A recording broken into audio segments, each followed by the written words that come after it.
17 contradicciones y el fin del capitalismo, escrito por David Harvey. Segunda parte: las contradicciones cambiantes. Contradicción 14: libertad y sometimiento. Los muros de piedra no hacen una prisión, ni los barrotes de hierro una jaula. Mentes inocentes y mudas la toman por asilo. Si tengo libertad en mi amor y soy libre dentro de mi alma, solo los ángeles que revolotean sobre mí disfrutan de mayor libertad. Así escribía Richard Lovelace su conocido y tantas veces citado poema a su amada Althea desde la prisión, en la que había sido encarcelado en 1642 por pedir el Parlamento una ley que regulara al clero relapso.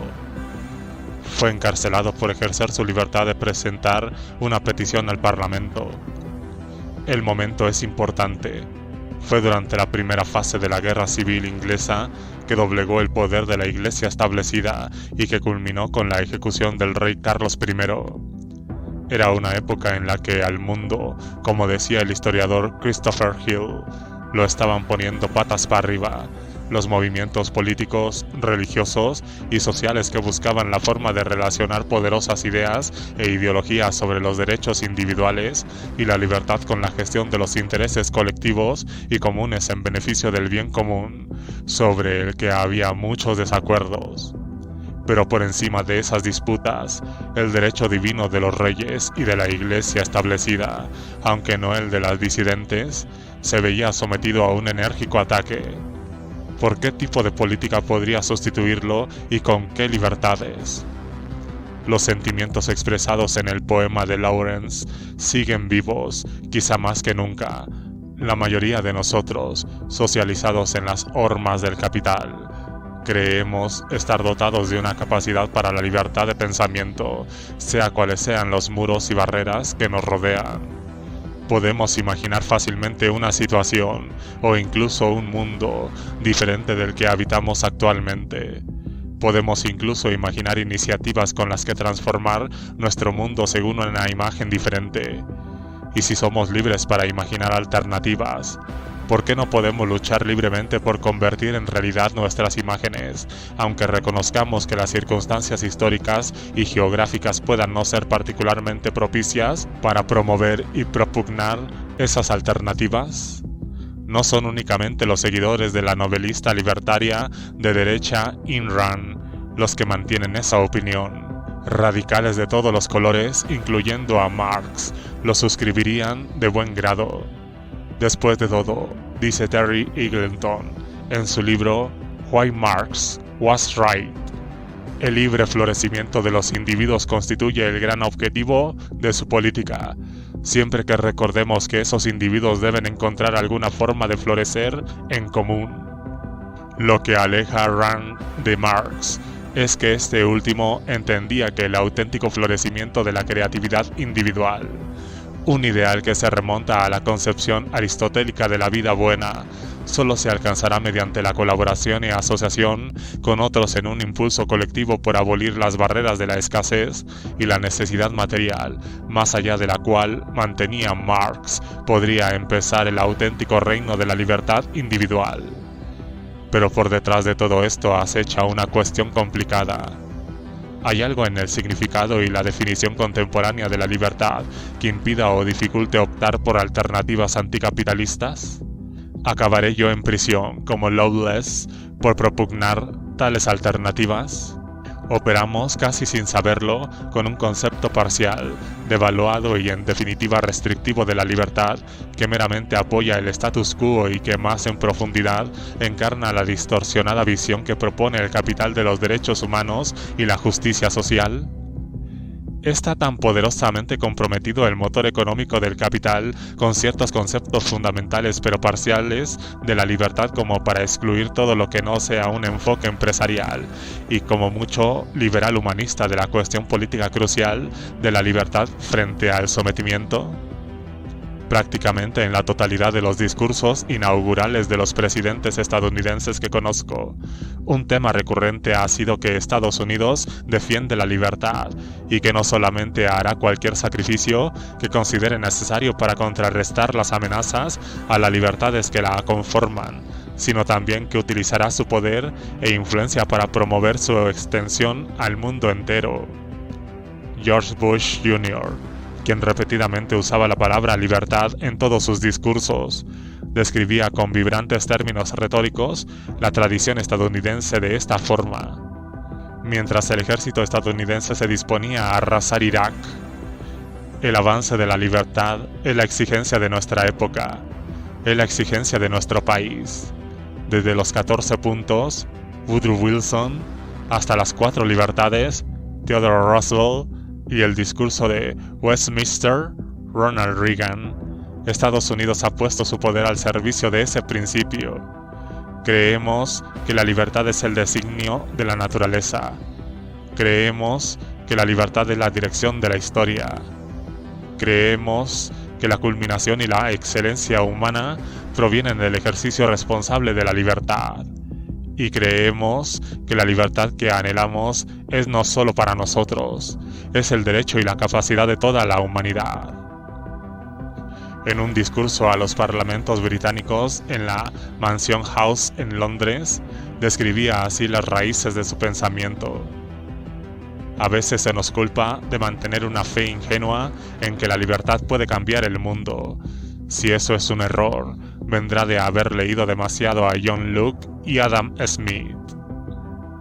Aunque la idea de que Bush hubiera leído realmente a esos autores es alucinante, las eventuales raíces de su argumentación en los textos de los primeros padres de la economía política son, como veremos, de importancia decisiva. Esa preocupación de Estados Unidos por proteger la libertad ha sido usada por desgracia sistemáticamente para justificar el sometimiento imperial y neocolonial de buena parte del mundo. No ha habido ninguna renuencia por parte de Estados Unidos a recurrir a la coerción y la violencia en defensa de los valores absolutos de la libertad. Existe una larga historia de operaciones encubiertas organizadas por Estados Unidos en apoyo de golpes contra dirigentes democráticamente elegidos. Jacobo Arbenz en Guatemala en 1954, Salvador Allende en Chile en 1973 y más recientemente el fracasado intento contra Hugo Chávez en Venezuela.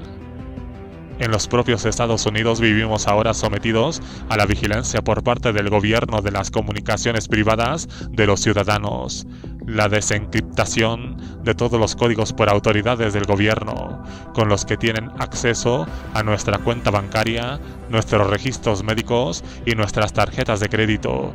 Todo ello invocando la necesidad de mantenernos libres y seguros frente a la amenaza del terror. El anhelo de libertad ofrece al parecer una licencia para emprender toda una serie de prácticas represivas.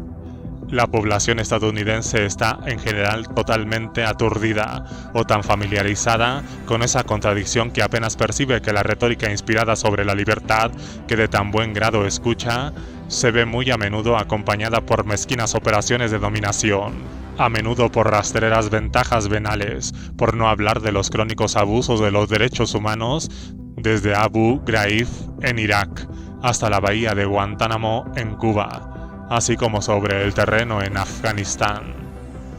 Hasta Amnistía Internacional ha condenado abiertamente a Estados Unidos por atroces violaciones de los derechos humanos en Guantánamo, crítica que el gobierno estadounidense ignora descaradamente.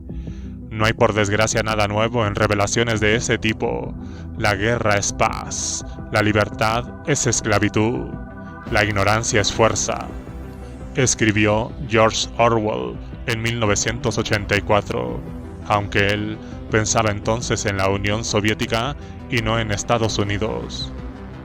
Frente a todo esto, se siente la tentación de concluir que toda la retórica política con respecto al anhelo de la libertad es pura hipocresía, una máscara con la que desvergonzados como Bush pretenden los objetivos más ruines de beneficio, desposesión y sometimiento.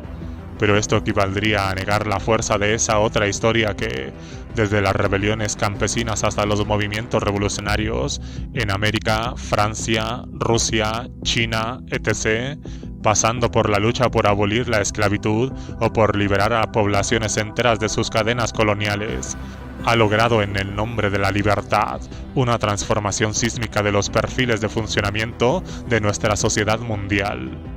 Todo eso se ha producido mientras las fuerzas sociales extendían el campo de la libertad en batallas contra el apartheid, por los derechos civiles, laborales, de las mujeres o de distintas minorías, LGBT, poblaciones indígenas o discapacitados, etc.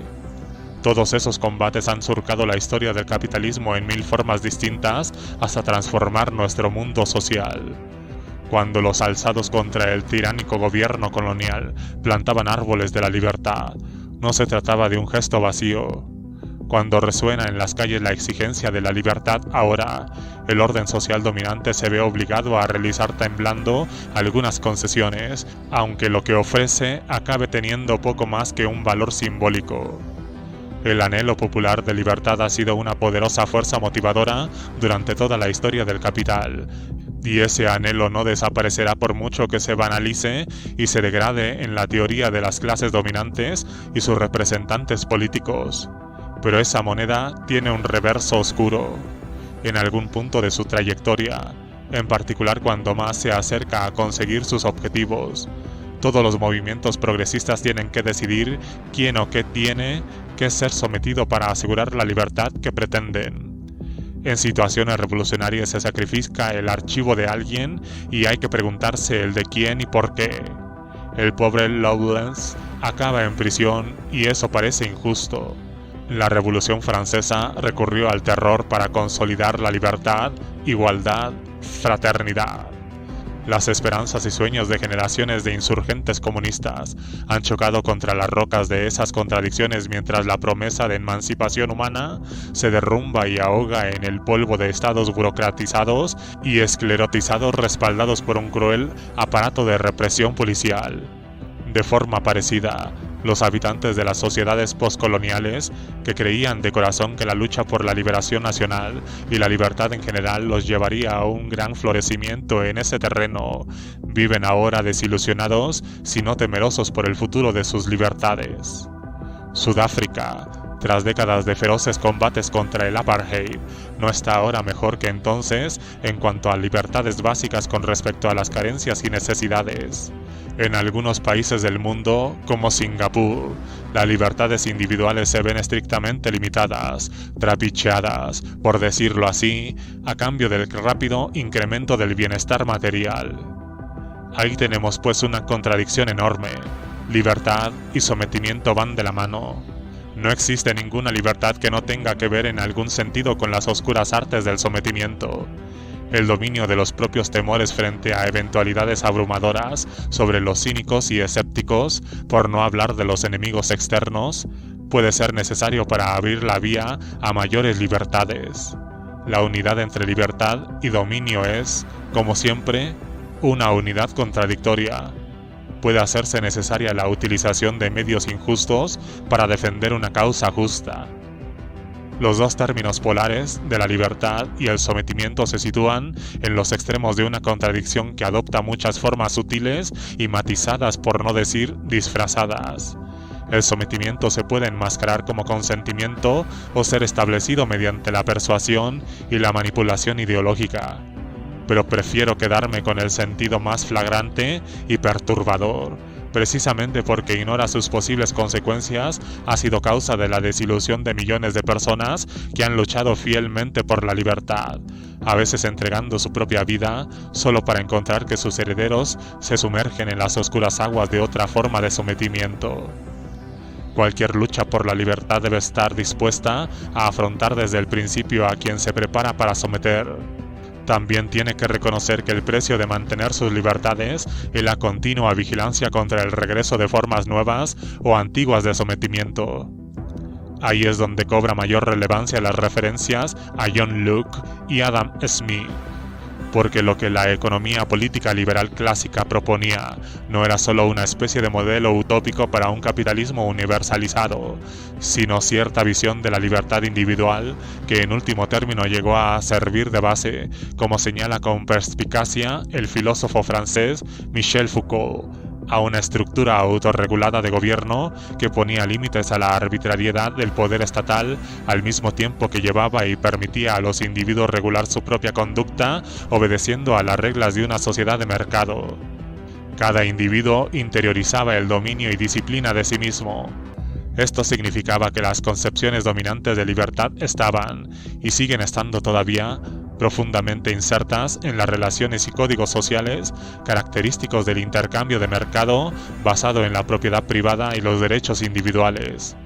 Estos definían con exclusividad el ámbito de la libertad y cualquier cosa que los desafiara debía ser abatida sin piedad. El orden social se constituía mediante lo que Herbert Marcuse llamaba tolerancia represiva. Había límites estrictos más allá de los cuales nadie debía aventurarse, por acuciante que fuera el anhelo de ampliar la libertad, al mismo tiempo que se desplegaba toda una retórica de tolerancia para hacernos tolerar lo intolerable. Lo único sorprendente de todo esto es que nos sorprendamos cuando lo percibimos y pensamos en ello. Después de todo, ¿no es obvio que la violencia y la dominación del Estado tiene que sostener necesariamente las libertades del mercado? En la teoría y las prácticas del Estado liberal que fue emergiendo gradualmente desde el siglo XVIII, la idea guía era que el Estado debía autolimitarse en sus intervenciones, que debía practicar el laissez-faire con respecto a los individuos y en particular con respecto a las prácticas empresariales en el mercado, no por benevolencia paternalista, sino por el interés propio en maximizar la acumulación de poder y riqueza monetaria dentro de su jurisdicción soberana.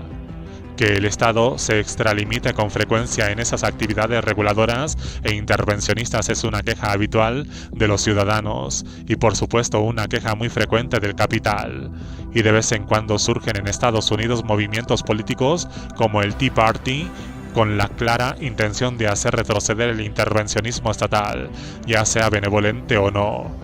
Ya es hora, dicen los críticos libertarios de derecha, de que desaparezca el Estado niñera y comience el auténtico reino de la libertad individual. Karl Polanyi entendía muy bien esas relaciones, aunque desde el otro lado de la argumentación política, cuando decía: la desaparición de la economía de mercado puede suponer el comienzo de una era de libertad sin precedentes. La libertad jurídica y la libertad efectiva pueden ser mayores y más amplias de lo que nunca ha sido. La regulación y el control pueden lograr la libertad, no solo para algunos sino para todos. No la libertad como algo asociado al privilegio y viciada de raíz, sino la libertad en tanto que derecho prescriptivo que se extiende más allá de los estrechos límites de la esfera política, a la organización íntima de la sociedad misma. De este modo, a las antiguas libertades y los antiguos derechos cívicos se añadirán nuevas libertades para todos engendradas por el ocio y la seguridad. La sociedad industrial puede permitirse ser a la vez libre y justa. La dificultad para lograr esa extensión del reino de la libertad reside en los intereses de clase y los privilegios atrincherados que se adhieren a la gran concentración de riqueza. Las clases acomodadas, seguras en sus propias libertades, se resisten a cualquier restricción de sus acciones, proclaman que se están viendo reducidas al estatus de esclavas del totalitarismo socialista y agitan sin cesar en favor de la ampliación de sus propias libertades particulares a expensas de los demás. La libre empresa y la propiedad privada se declaran esenciales para la libertad. Ninguna sociedad construida sobre otros fundamentos merece ser llamada libre. La libertad creada por la regulación se denuncia como falta de libertad. La justicia, la libertad y el bienestar que ofrecen son denunciados como un camuflaje de la esclavitud. Esto significa libertad plena para aquellos cuyos ingresos, ocio y seguridad no necesitan mejorar, y un camelo de libertad para el pueblo que en vano intenta hacer uso de sus derechos democráticos para protegerse frente al poder de los ricos. Así presenta Polanyi una convincente refutación de las tesis centrales de Diderot To Sit Down, de Friedrich Hayek, escrita en 1942 a 1943 y que sigue siendo hasta hoy la Biblia para la derecha libertaria y un texto muy influyente del que se han vendido más de 2 millones de copias. En la raíz del dilema está evidentemente el significado de la propia libertad. El utopismo de la economía política liberal orientó nuestros ideales en una falsa dirección, señala Polanyi. Había que reconocer que ninguna sociedad es posible sin que se den en ella el poder y la coacción, ni tampoco un mundo en el que la fuerza no cumpla ninguna función. Aferrándose a una pura visión de mercado libre de la sociedad, establecía una equivalencia entre la economía y las relaciones contractuales y entre las relaciones contractuales y la libertad. Ese es el mundo que los republicanos libertarios pretenden construir, pero es también la opinión que tienen sobre la libertad individual muchos anarquistas y autónomos de izquierda, por más que condenen rotundamente la versión capitalista del libre mercado. Es imposible escapar a la unidad contradictoria entre libertad y sometimiento, se defienda la política que se defienda. La consecuencia política era, según argumentaba Polanyi, que ni los votantes, ni los propietarios, ni los productores, ni los consumidores podían considerarse responsables de las restricciones tan brutales de la libertad como las que se dieron asociadas al paro y la miseria. Tal situación era el resultado de causas naturales que estaban fuera del control de todos y de las que nadie en particular era responsable. La obligación de hacer frente a esa situación podía negarse en nombre de la libertad. La Cámara de Representantes estadounidense puede votar felizmente con su mayoría republicana la eliminación de las ayudas alimentarias a una población cada vez más empobrecida, al mismo tiempo que reafirma los subsidios pagados a la agroindustria. Proclaman que lo hace en nombre de la libertad y de la ampliación de su ámbito. Tal como concluía Polanyi, no podemos tratar la cuestión de la libertad sin descartar primero la visión utópica de la economía política clásica y gran parte de la política libertaria conservadora con ella relacionada. Solo entonces podremos afrontar la realidad de la sociedad y sus contradicciones. De otro modo, como sucede hoy escandalosamente, nuestras libertades dependen de la negación de la realidad social. Esa negación de la realidad es una característica sobresaliente de la mayoría de los discursos de derecha, como los del presidente Bush. La conexión interna entre las concepciones de libertad y el capital, mediadas a través de los escritos utópicos de los economistas políticos, no debería sorprendernos. Después de todo, la extracción de excedentes creados por el trabajo presupone el sometimiento y la relativa falta de libertad de los trabajadores bajo el dominio del capital. Como observa irónicamente Marx, los trabajadores son libres en un doble sentido. Son libres para vender su fuerza de trabajo a quien les parezca, al mismo tiempo que han sido liberados del control sobre los medios de producción. Por ejemplo, la tierra, a que les permitiría ganarse la vida de otra forma que la definida por el trabajo asalariado. La desposesión histórica de los trabajadores del acceso a los medios de producción supuso una prolongada historia de violencia y coerción en nombre de la libertad de acceso del capital al trabajo asalariado. El capital también necesitaba libertad para recorrer el mundo en busca de posibilidades rentables, lo que requería, como vimos anteriormente, la erradicación o reducción de barreras físicas, sociales y políticas a su movilidad. Laissez-faire y laissez-passer se convirtieron en lemas del orden capitalista. Esto se aplica no solo a la movilidad, sino también a la libertad con respecto a interferencias reguladoras, excepto en el caso en que daños externos a otros capitalistas o al conjunto de la economía se hagan tan inaceptables o tan peligrosos como para exigir la intervención del Estado.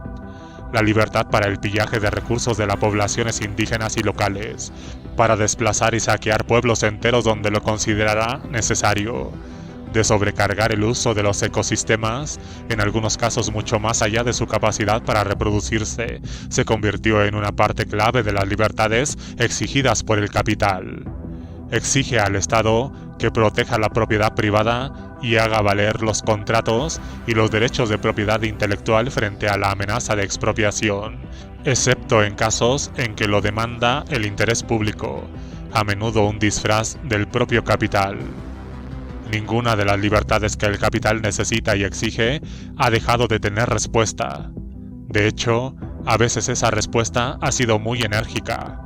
Las libertades del capital descansaban claramente, como reconocía mucha gente, sobre la falta de libertad de otros.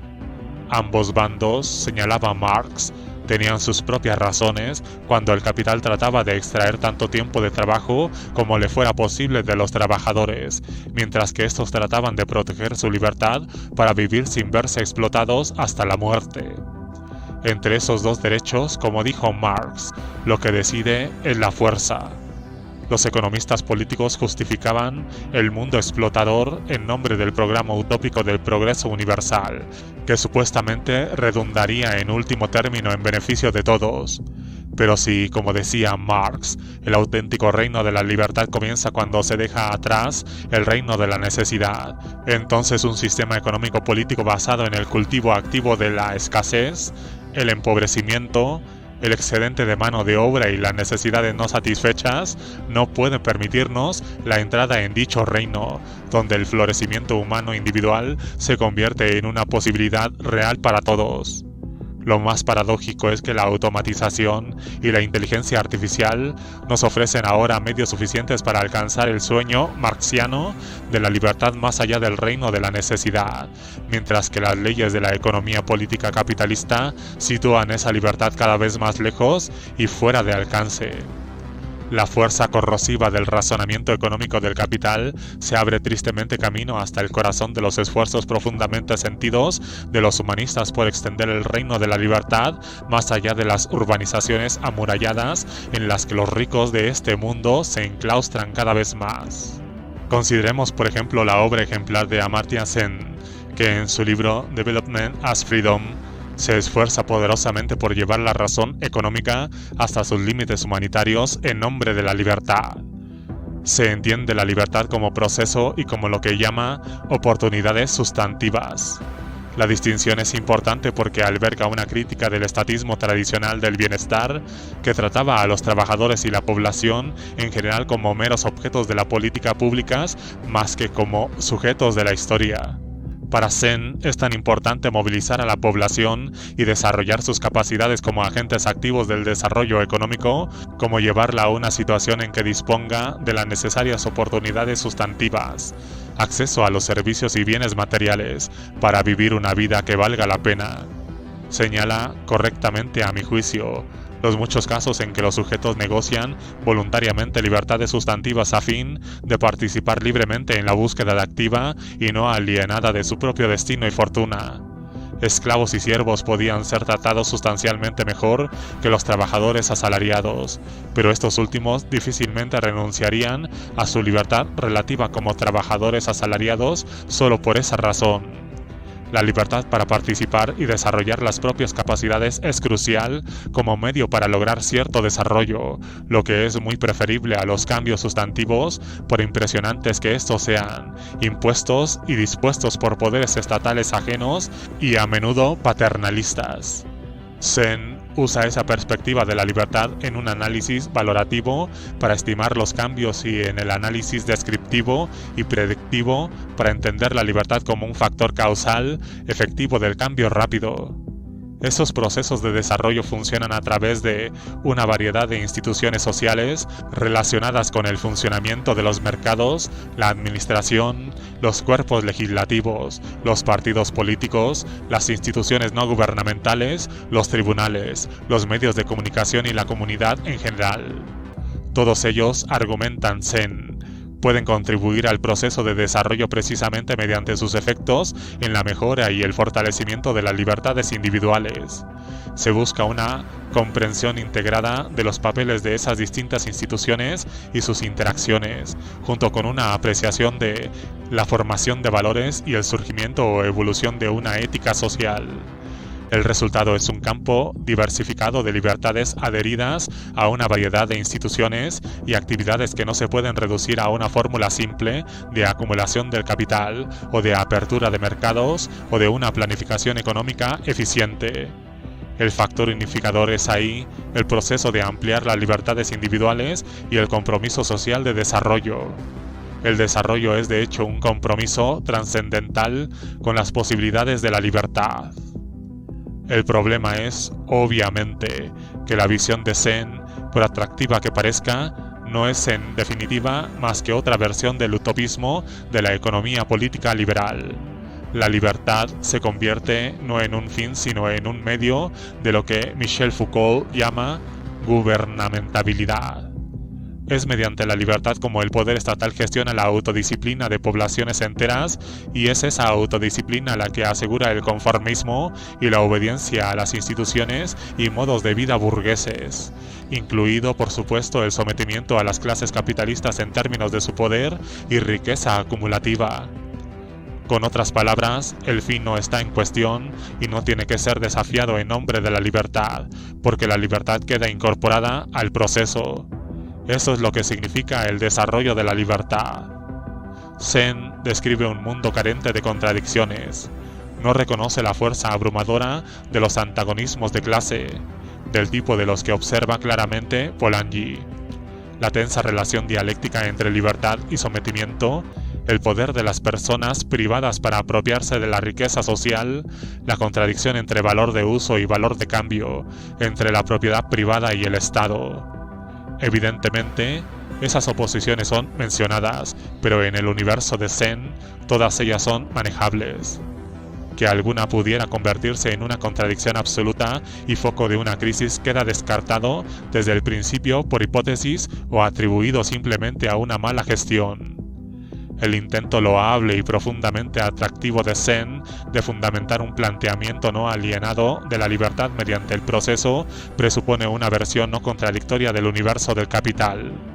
Ese es el universo utópico que Polanyi indica claramente que tenemos que abandonar si queremos llevar la sociedad a un mundo en el que se puedan alcanzar la libertad de sustantivas reales y no una idea de libertad que niega la realidad social. No estoy analizando a Sen por razones arbitrarias. Entre todos los economistas es el que más lejos ha ido, a mi juicio, en la exploración de las posibilidades de extensión de la libertad mediante un tipo regulado y socialmente responsable de desarrollo capitalista de mercado evaluado desde nobles ideales humanistas, frente a las medidas más groseras de desarrollo. Pero su creencia central, para la que no ofrece ninguna prueba definitiva, reside en la idea de que el sistema de mercado, adecuadamente regulado y gestionado, es una forma justa y eficiente de satisfacer las carencias y necesidades humanas y de que puede promover la liberación de las mismas de una forma libre. Las contradicciones inherentes a la forma dinero no aparecen por ninguna parte, a pesar de que los prestamistas usureros estén destruyendo diariamente el nivel de vida de poblaciones empobrecidas en su amada India. Ese es el tipo de humanismo liberal que domina en el mundo de las ONG y las organizaciones filantrópicas seriamente comprometidas de cabeza y corazón con la erradicación de la pobreza y la enfermedad, pero sin una idea real de cómo hacerlo.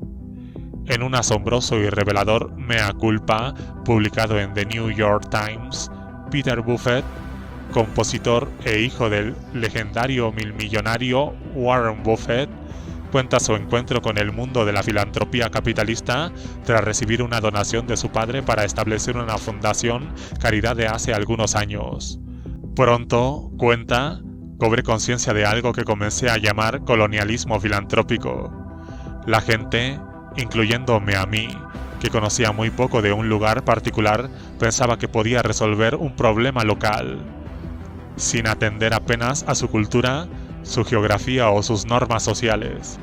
Gestores de inversión, dirigentes empresariales y jefes de Estado buscaban respuestas con su mano derecha a problemas que otros, presentes en la misma sala, habían creado con su mano izquierda. Aunque la filantropía se haya convertido en un negocio enorme, con 9,4 millones de personas empleadas y un gasto anual de 316 millardos de dólares, tan solo en Estados Unidos, las desigualdades globales siguen creciendo fuera de control a medida que más vidas y comunidades son destruidas por el sistema que crea grandes cantidades de riqueza para unos pocos. La filantropía se convierte en una forma de lavado de conciencia, que simplemente permite a los ricos dormir mejor por la noche, mientras que otros obtienen apenas lo suficiente para sobrevivir a duras penas. Casi cada vez que alguien se siente mejor por hacer el bien, en el otro extremo del mundo o de la calle, algún otro se ve atrapado en un sistema que no le permitirá que prospere su naturaleza ni le dará la oportunidad de vivir una vida gozosa y plena. La concordancia de los propósitos de Buffett con los de Sen y Marx es llamativa, como lo es la triste historia de un reformismo burgués que nunca resuelve los problemas sociales, sino que solo los desplaza de un punto a otro.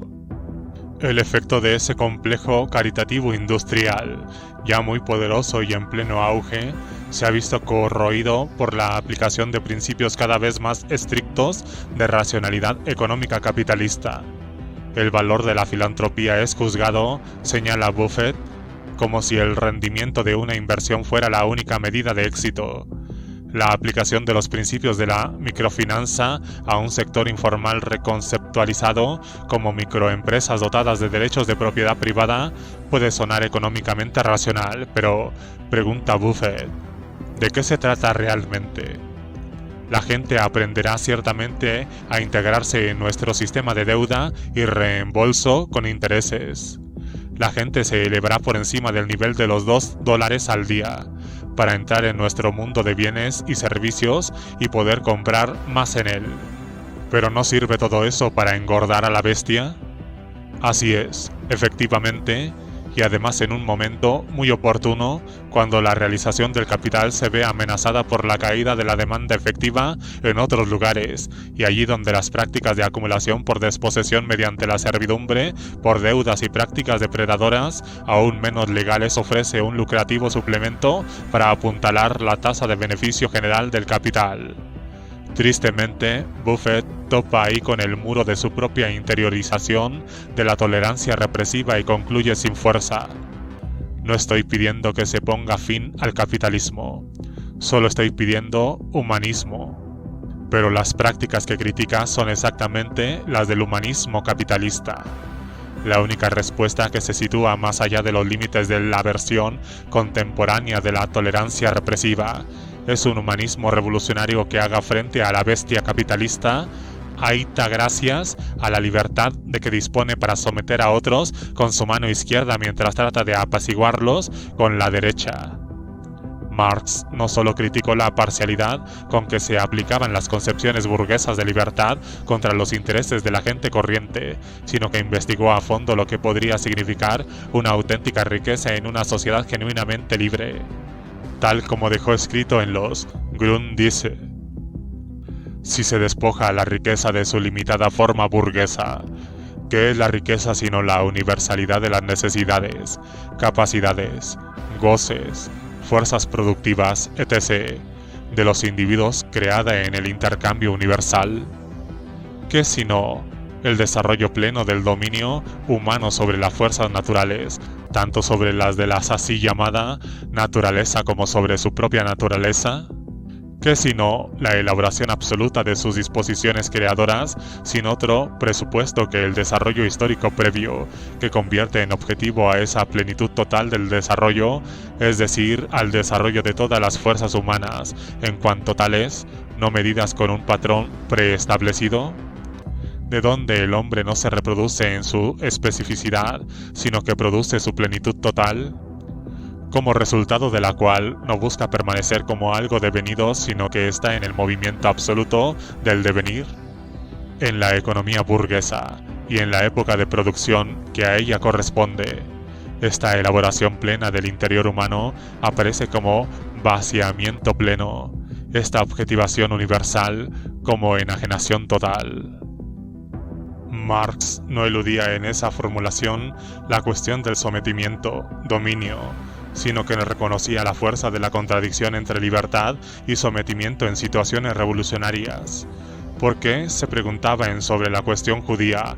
El derecho del hombre a la libertad deja de ser un derecho cuando entra en conflicto con la vida política, mientras que, con arreglo a la teoría, la vida política solo es la garantía de los derechos humanos, de los derechos de la persona individual, debiendo, por lo tanto, abandonarse tan pronto como contradice a su fin, a estos derechos humanos.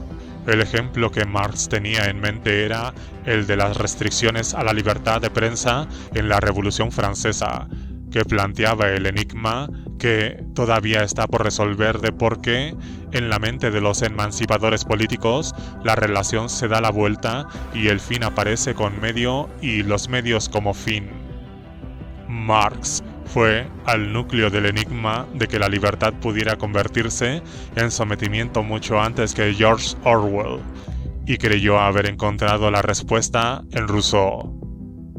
Aquel que osa instituir a un pueblo debe sentirse en condiciones de cambiar, por decirlo así, la naturaleza humana, de transformar a cada individuo, que de por sí es un todo perfecto y solitario, en parte de un todo más grande del que ese individuo recibe de algún modo su vida y su ser, de sustituir por una existencia parcial y moral la existencia física independiente.